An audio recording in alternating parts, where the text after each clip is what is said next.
अस्सलामुअलैकुम। आज मैं आप लोगों के साथ हैदराबादी मटन खुरमा ये डिलीशियस रेसिपी शेयर कर रही हूँ। इस बकरीद आप इसे जरूर बनाएं, आपका घर खुशबू से महक जाएगा। तो चलिए इसे बनाना शुरू करते हैं। हैदराबादी मटन खुरमा बनाने के लिए सबसे पहले हम थोड़े इंग्रेडिएंट्स भून लेते हैं। भून के उन्हें पीसना होगा। तो सबसे पहले हम इसमें डालेंगे खोपरा यानी सूखा नारियल। देखिए इस साइज के 15 पीसेस, ये 25 ग्राम है। मूंगफली एक मुट्ठी ले लें, ये 30 ग्राम है। 1 टीस्पून खसखस यानी पॉपी सीड्स, 6 काजू, 15 साबुत काली मिर्च, 1 टीस्पून चरोली यानी चिरौंजी। इन सभी इंग्रेडिएंट्स को हाई फ्लेम पे 2 मिनट के लिए भून लें। 2 मिनट के लिए भूनने के बाद अब हम फ्लेम बंद कर देते हैं और जब ये ठंडा हो जाएगा हम इसे पीस लेंगे।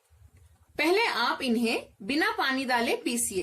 पीसने के बाद इसमें 100 ग्राम दही डाल के फिर से पीसिए।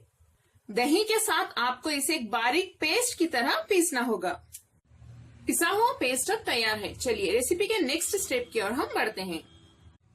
पैन में 2 टेबलस्पून तेल और 1 टेबलस्पून घी गरम कर लें। आप चाहें तो 3 टेबलस्पून घी में भी बना सकते हैं खुरमा, या 3 टेबलस्पून सिर्फ तेल में भी बना सकते हैं। तेल और घी गरम हो चुके हैं। हम इसमें 5 लौंग, आधा टीस्पून शाहजीरा, 3 इलायची और 3 दालचीनी के पीसेस डाल देते हैं।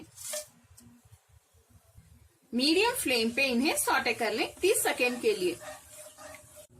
2 मीडियम से थोड़े बड़े साइज के प्याज को मैंने बारीक काट लिया है, इसे भी डाल देते हैं। इसका कलर गोल्डन ब्राउन होने तक इसे ऐसे ही फ्राई करते रहिए। प्याज का कलर गोल्डन ब्राउन हो चुका है। हम इसमें 2 टीस्पून अदरक लहसुन का पेस्ट डाल देते हैं। इसे अच्छे से भून लें। इसकी कच्ची बू जाने तक इसे ऐसे ही हाई फ्लेम पे भूनते रहिए। नेक्स्ट हम इसमें आधा किलो गोश्त डाल देते हैं। गोश्त के मीडियम साइज पीसेस कर लें। थोड़ा सा नमक डाल दें, आधा टीस्पून हल्दी पाउडर। हाई फ्लेम पे इसे भून लें।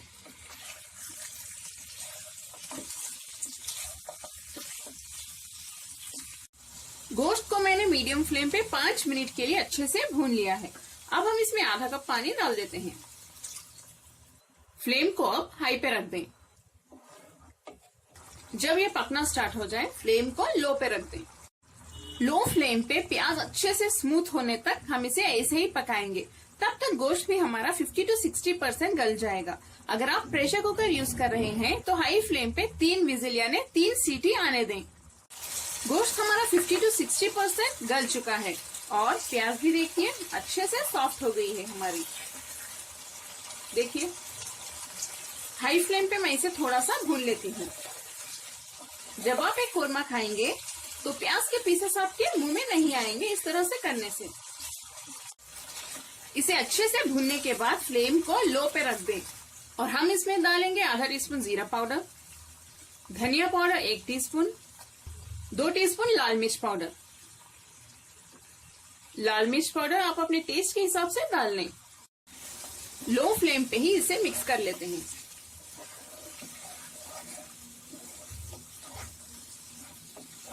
इसे मिक्स करने के बाद मीडियम फ्लेम पे इसे 1 मिनट के लिए भून लें।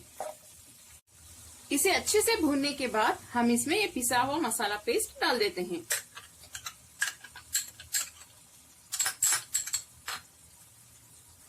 चलिए अब फ्लेम को हाई पे रख के इसे अच्छे से मिक्स कर लें। देखिए कितना अच्छा कलर आया है इसका।